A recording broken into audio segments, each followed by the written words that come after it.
and welcome back to my playthrough of Fortune and Glory.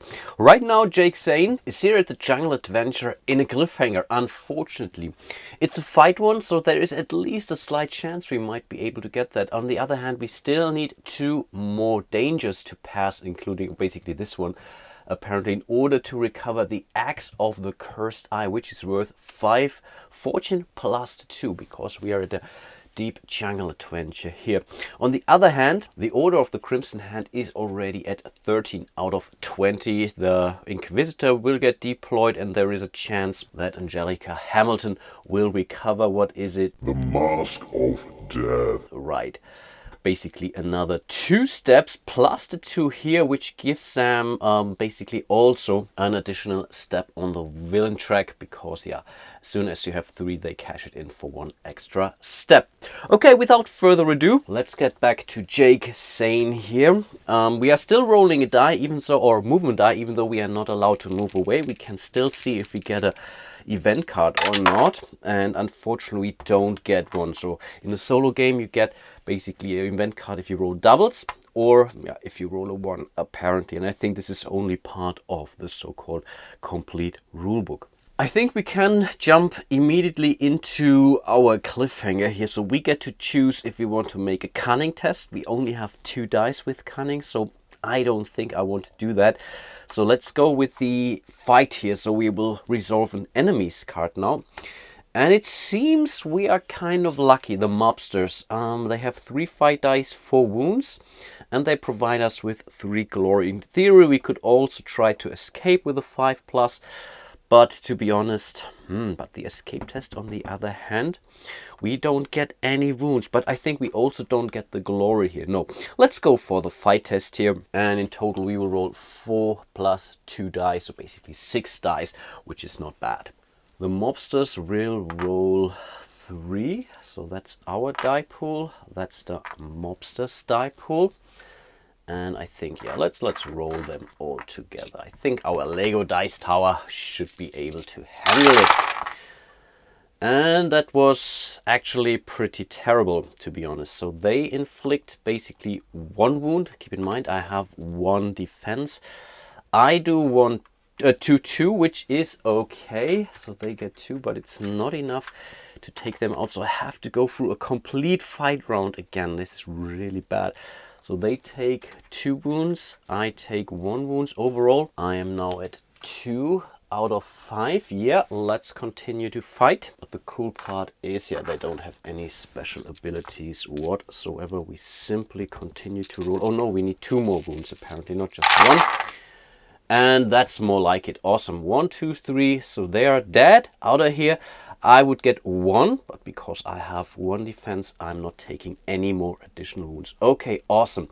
So those guys are out of here. They give me 1, 2, and 3 additional glory. And I believe from fights, again, I'm allowed to keep that. I could be wrong, but I think I'm allowed to keep that. But what's also important is, of course, I now passed a 3rd danger. So again, I could make a choice now. I only need 1 more to go, because the Axe of the Cursed Eye, yeah, needs 1 more success to go. I still have 3 more wounds. I have my combat. I cannot use my ally, but I have some glory now, and I don't have any meaningful cards. So I think, yeah, let's go for another one. Yeah, let's do that. And here we have Tied to a Railway. I think this is a card from Tristan, actually. How did you get here? You must have seriously annoyed the wrong people. Try to wriggle free. We need an agility test, and we need 1 success basically with a 6. Good thing is we have 4 dice. Oof, okay, but still, we have to roll a 6. So let's see how good or bad we are rolling. We are looking for 1 6. Come on! Yeah! Awesome, amazing! You're a star. Awesome. Okay, we made it to our 4th danger, which is really, really cool. So we are allowed to take the Axe of the Cursed Eye with us, and we get the 2 the fortune here, this is something we get to keep right off the bat. So we have 7 fortune already, and if we would be able to trade it in, then we get 5 more. And maybe I could make it to Paris, because then I would also gain some extra glory because of our curator here. Wow, awesome. Okay, then it's the villain phase, and we have to draw another card. Vile Tactics. Roll once on the Vile Organization's tactics chart and move the villain track 1 step forward. I would say, let's see, I don't think so. Let's cancel this card play to cancel any event or villain event. Let's do that. This is definitely a step, and I think it could also bring out yet another villain, to be honest, if we roll a 6, and we have a +1 already, so 5 or 6 would be enough. So I think let's cancel this card. For now, I think, yeah, that's the best use we should be doing. Awesome. Next we roll for the Dark Sanctuary here. We are looking for 1, 2, or 3 actually. And yes, much better round. So we will not bring out yet another Acolyte. That's amazing. And then it's the adventure phase of the villains. The Inquisitor will move to the Shield of Hades here in the Amazon jungle. He has to find it first. I think that could be okay, but I think it didn't work out for us the last time. Actually, that's the highest one, and the yellow one there is already Angelica Hamilton. And yes, she will continue to roll here. She already has found the site, the artifact site here. She needs 3 more successes, pretty much. And that's only 1. Okay, so she will be around for yet another round at least. She doesn't get any wounds, only on a 1. And I think, yeah, that's about it. Okay, that wasn't terrible actually, and there aren't any acolytes on the board. Last thing to do is to bring out a new artifact. And here we have the Cup of Poseidon. While you have this artifact, you may always move through sea spaces for 1 movement each. Nice one, actually, very nice one. Let's see where this one goes. It goes to the Congo jungle, which is also a deep adventure. Wow, a deep jungle adventure that is. Apologies, so it will go here. And then again we have to reshuffle the location deck, but that's not that big of a deal. And I think that's already the end of the round. Okie dokie, let's do 1 more round. Let's roll for movement first before we are making any decisions. Yeah, absolutely. That was a very, very, very weak roll actually. Not doubles and not a high one and not a 1. Oof, okay. Now I really have to make some choices. With a 3, I could make it to Cairo, 1, 2, and 3, and sell my stuff there, the X. Maybe I should do that. In a major city, I could get 1 more, but I think then I'm also close to this one here. But this is only worth 3 fortune actually, so it doesn't really help me too much. Or does it? Wait, I have 7 plus 5. It would be enough actually. No, it would be enough. Yeah, I think let's do that then. Yeah, absolutely. So let's move 1, 2, 3 spaces into Cairo. As usual, first thing to do, we have to draw and resolve a city event card, and that's a downtown car chase. Oh man, I really don't get any break here. And it's not even a flying test apparently. Lose them down a back alley or outrun them in traffic. I would go for the agility test, I think. Yeah, I think so, even though we need a 6, but I only have 2 dice on cunning. Cunning is really my weak spot. So yeah, let's go for the agility test. And again, we need exactly 1 6. The problem is if I go to the cliffhanger now, my face is over. Yeah, it's like it is. And yes, awesome, amazing, again. Wow, okay, that was so important. So I get 3 more glory for this one. Wow, that's really great. Perfect. So yeah, this was done. And there is no harbor. No. There's no port adventure. I think right now with an artifact, I will not do this. So let's discard this city card. And yeah, first of all, let's sell the Axe of the Cursed Eye for 5 more fortune. Awesome. So this is gone. And overall, this brings me to 12 fortune in total. And we have 7 glory.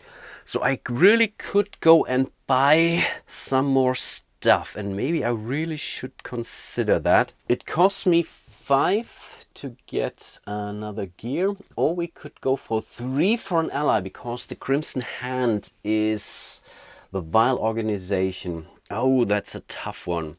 Problem is with we can also lose those guys relatively quickly with this loyal test. I think we already seen this. So I think in this case, yeah, let's spend 5 glory to buy a gear card, and we found some dynamite. Discard to automatically do d6 wounds to an enemy or villain in your space, ignoring defense. Can be nice actually. Or discard to cancel any blocked event, or to automatically succeed at a block test. Okay, so there are some keywords that has block. Okay, that's not the greatest one. I was really hoping to getting something with cunning, and there was nothing really in the common item stack which would give me cunning. So yeah, I have to live with dynamite. I think overall it could still help us. I could still heal my 2 wounds actually. I think that's 1 for 1 if I recall that correctly. The thing is, I could also use glory to travel, but I think it costs me 3 to travel. I have to check that actually, because I could use this later on to travel back to my hometown. No, I think let's hold on to the money for now. No, that's fine.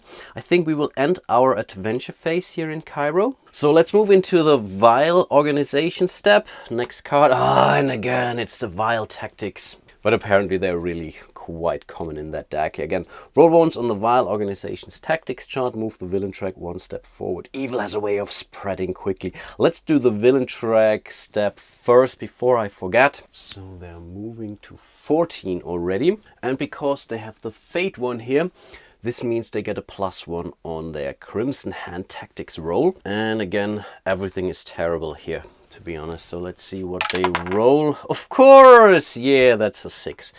6+, draw a random villain to become an additional active villain, placing their villain card near the Vile Organization with a figure in the ready state, and yeah, part of the Crimson Hand, and then he basically goes back. So let's see who we get. And it's Icebox Eddie, yet another mobster.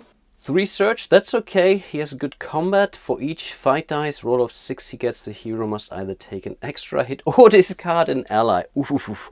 Okay, he's a mean one. So let's bring him out to the board, and he will be in the ready state. So he will deploy pretty much any second now. And I believe that's this dude here. Next we do the outpost step. So we are looking for 1, 2, or 3 again. And yes, wow, again we are lucky. No acolyte.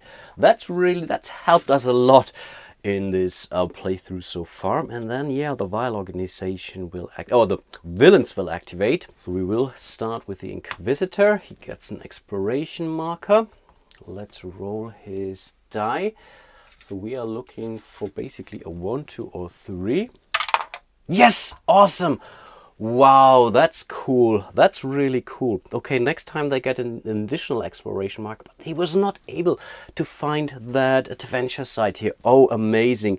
Next, it's Angelica Hamilton, though. She needs 2 more to go, and yes, okay. That's definitely good enough, though that's bad. So she has recovered, what was it? The Mask of Death, yes, again. So first of all, she will take... yeah, those 2 fortune here. This brings them to 3. Again, they will cash it in right away to gain yet another step on the Vile track. And because they recovered it, they get yet 2 more. So 3 more steps to go, and I will lose this game. Oh, wow. What an awfully close call. Angelica goes back to the villain board in a ready state. She fully recovers her wounds. But I think this is, again, only because of the complete rulebooks. I believe in the standard rules, they keep the wounds. But yeah, I'm playing it basically as a dude, not picking and choosing my rules here. And then, yeah, last but not least, we will have Icebox Eddie deployed to the Cup of Poseidon here, which is another deep jungle adventure. So again, he has to find it first. And I think that's the end, or we are doing the end of round stuff. We will see one more adventure coming up, which is the Skull of Power with no special abilities whatsoever. Let's see where it goes. It goes to Eastern Europe. Yeah, that's pretty much here. So this goes back. We will prepare it accordingly. And that's really the end of the round. And I believe I will call it a day for today. Again, my next move will be to Sahara region in order to get the Shadow of the Monkey God.